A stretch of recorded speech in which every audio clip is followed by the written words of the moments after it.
لڑ کے نہیں جیت سکتے، ان کو لڑا کے جیتو، آپس میں لڑا دو۔ دیکھ رہے امت کو لڑا دیا، اور پھر کس چیز کو؟ قرآن اور حدیث کو سامنے رکھ کر کے فتنہ کرتے ہیں۔ اس میں ہوتا کیا ہے؟ قرآن سب صحیح پڑھتے ہیں، قرآن سب صحیح پڑھتے ہیں، حدیث بھی سب صحیح پڑھتے ہیں، لیکن نتیجہ غلط نکالتے ہیں۔ نتیجہ غلط کیسے نکلتا ہے وہ آپ کو بتاتا ہوں، تاکہ آپ کو بتاؤں کہ چور کی چوری کیسے پکڑی جا سکتی ہے۔ دیکھو نتیجہ غلط کیسے آتا ہے، دھیان سے سننا۔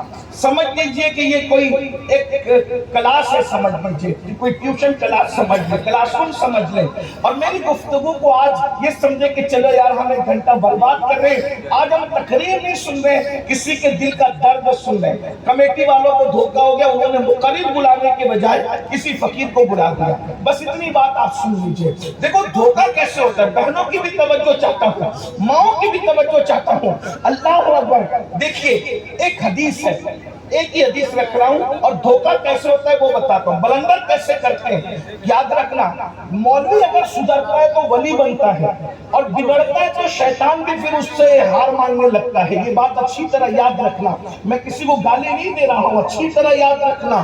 جتنے باطل فرقے پیدا کیے ہیں، ڈاکٹروں نے نہیں پیدا کیے بھائی، سب مولویوں نے پیدا کیے، اور مولوی ہی نے ایمان بھی بچایا۔ مولوی ایمان پر حملہ بھی کر رہا ہے، مولوی ایمان بھی بچا رہا ہے۔ تو اس کا مطلب یہ ہے کہ سب مولوی اللہ والے نہیں ہوتے، جن کے دل میں واقعی اللہ کا ڈر ہوتا ہے، آخرت ہوتی ہے۔ وہ جیسے ایک دو مولانا کی مثال دوں، ایک مولانا کہتا ہے نبی ہماری طرح، کیوں؟ اس کے دل میں اللہ کا خوف نہیں تھا، بلندر کر دیا۔ اور دوسری عالم بھی کہتا ہے ہماری طرح کیسے ہو سکتے ہیں، سرور کہوں کہ مالک و مولا کہوں تجھے۔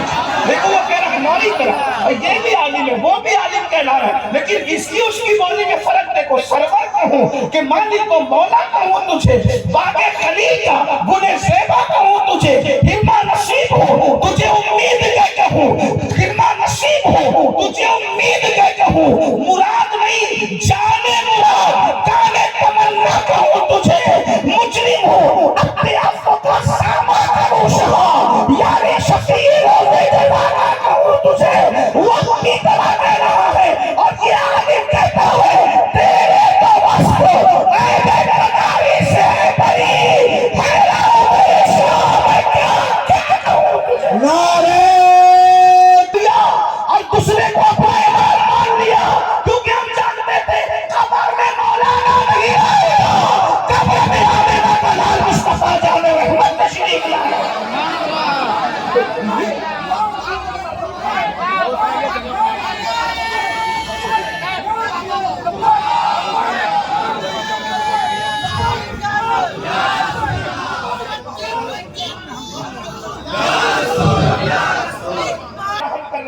دیکھو بلندر کیسے ہوتا ہے۔ رسول اللہ کی ایک حدیث ہے، اللہ کے رسول علیہ السلام ارشاد فرماتے ہیں، اللہ کے رسول بھائی بات نہیں، آپس میں بات نہ کریں، تھوڑا بہت کم ٹائم میں۔ وہ لوگ بھی مانتے ہیں، وہ لوگ کون ہیں آپ سب جانتے ہیں، ہم بھی مانتے ہیں۔ میں چونکہ صوفیہ کا غلام ہوں اس لیے میں گالی دینے کا قائل نہیں ہوں۔ ہم تو ابے بھی کسی کو کہنے کو مناسب، صوفیہ کی اس اصطلاح میں کسی کو ہم ابے بھی نہیں کہہ سکتے، تو ہم لوگ گالی گلوچ کیا کریں گے، چھوڑیے۔ لیکن سمجھانے کے لیے بلندر کس طرح ہوتا ہے، دھوکہ کس طرح ہوتا ہے، مکر کس طرح ہوتا ہے، چوری کیسے کیسے چوری کرتا ہے، آنکھ سے کاجل صاف چرا لے، یا وہ چور بنا کے ہے، تیری گٹری تاکی ہے اور تو نے نیند نکالی ہے، سونا جنگل رات اندھیری چھائی بدلی کالی ہے، سونے والوں جاگتے رہی ہو چوروں کی رکھوالی ہے، سونا بن ہے سونا زہر ہے، سونا بن ہے سونا پاس ہے، سونا زہر اٹھ پیارے، تو کہتا ہے نیندیں بھی تھی تیری مت نرالی ہے۔ اللہ اکبر، اللہ کے رسول کی ایک حدیث ہے جس سے سارے عرصوں کے خلاف تقریریں ہوتی ہیں، سارے عرصوں کے خلاف تقریریں ہوتی ہیں۔ اللہ کے رسول نے فرمایا میری قبر کو عیدگاہ نہ بنانا، میری قبر کو عیدگاہ نہ بنانا، میری قبر کو عیدگاہ، بس حضور نے اتنی بات کہی، کیا کہا، میری قبر کو عیدگاہ نہ بنانا۔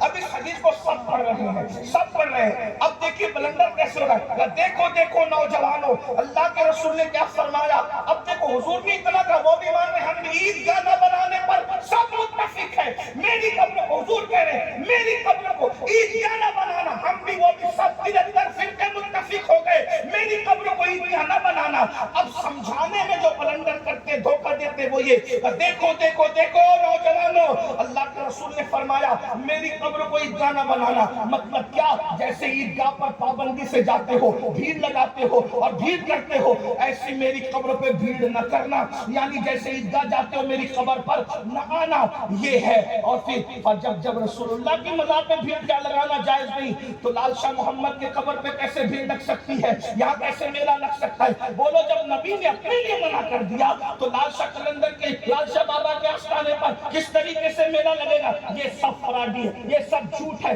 یہ سب غلط ہے۔ اس طریقے کی بات ہوئی، آپ کہتے ہیں ہاں یار، ارے کیا بات کی مولانا، کیا بات کی مولانا، آپ نے تو ہمیں شرک سے بچا لیا، حرام سے۔ جب نبی کے قبر پہ بھیڑ لگانا جائز نہیں تو پھر ولی کے یہاں کیوں، غوث پاک کے یہاں کیوں، غریب نواز کے یہاں کیوں؟ اب آپ ہو گئے حدیث کی روح سے دور۔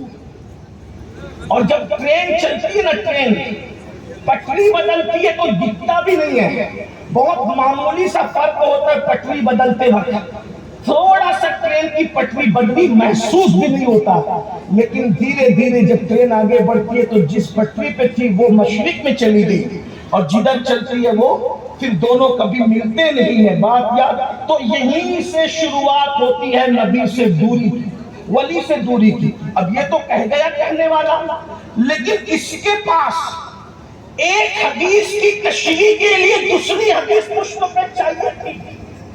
آپ اگر پڑھے لکھے ہوتے تو آپ کہتے کہ اس کے اوپر آپ کے پاس کوئی دلیل ہے، کیونکہ آپ نے قبر کو عیدگاہ نہ بنانا حدیث صحیح پڑھی، لیکن اس کی تشریح پہ بھی تو کوئی دلیل نہ ہو، کوئی دلیل جو پیش کرو۔ لیکن آپ چونکہ ذہن آپ کا چلا جاتا ہے، جیسا مائنڈ سیٹ کرو ویسے، جیسا چشمہ لگے ویسے دنیا نظر آتی ہے۔ لیکن اب جو 1450 سال سے مسلک چلا آ رہا ہے، 1450 سال سے، جس کو اہل سنت کہتے ہیں، اہل سنت، اب اس کے بزرگوں سے اور ولیوں سے اور اللہ والوں سے پوچھیں اس کی تشریح تم لوگ کیا کرتے ہو؟ اب سننا، تو وہ کیا کہتے ہیں؟ یہ تو صحیح ہے کہ میری قبر کو عیدگاہ نہ بنانا، لیکن حضور یہ نہیں کہہ رہے کہ بھیڑ نہ لگانا۔ اگر بھیڑ لگانے کی ممانعت ہوتی تو حجرہ عائشہ میں کیوں دفن کیے گئے؟ قبروں کی نشاندہی کیوں کی گئی؟ جیسے حضرت عیسیٰ کو اٹھا لیا ویسے ان کو بھی اٹھا لیا جاتا تو بھیڑ کا سوال ہی ختم ہو جاتا، گمراہی کا سوال ہی ختم ہو جاتا۔ ہے کوئی جاتا ہے عیسیٰ علیہ السلام کے مزار پر؟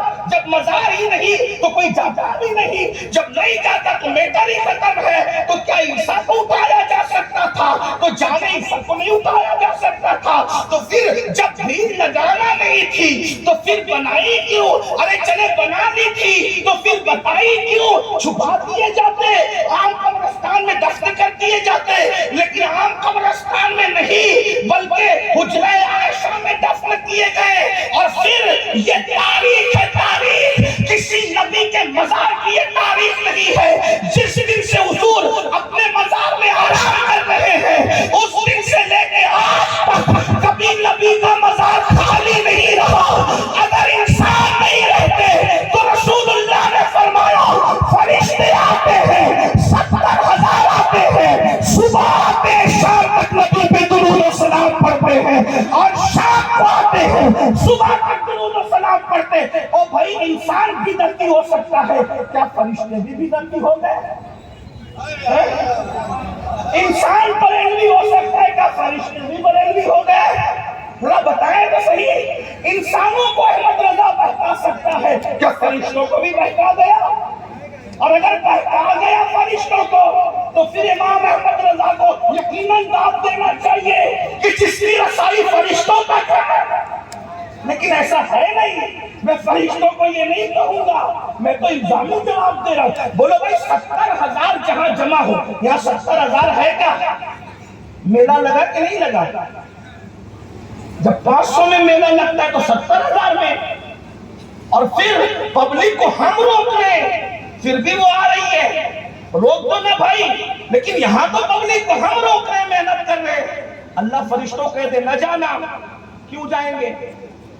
اور آسمان چھوڑ کے آ رہے ہیں بھائی فرشتے، جو آسمان چھوڑ کر کے حضور کے مزار پہ آ رہے ہیں، مزار میں کچھ تو ہے۔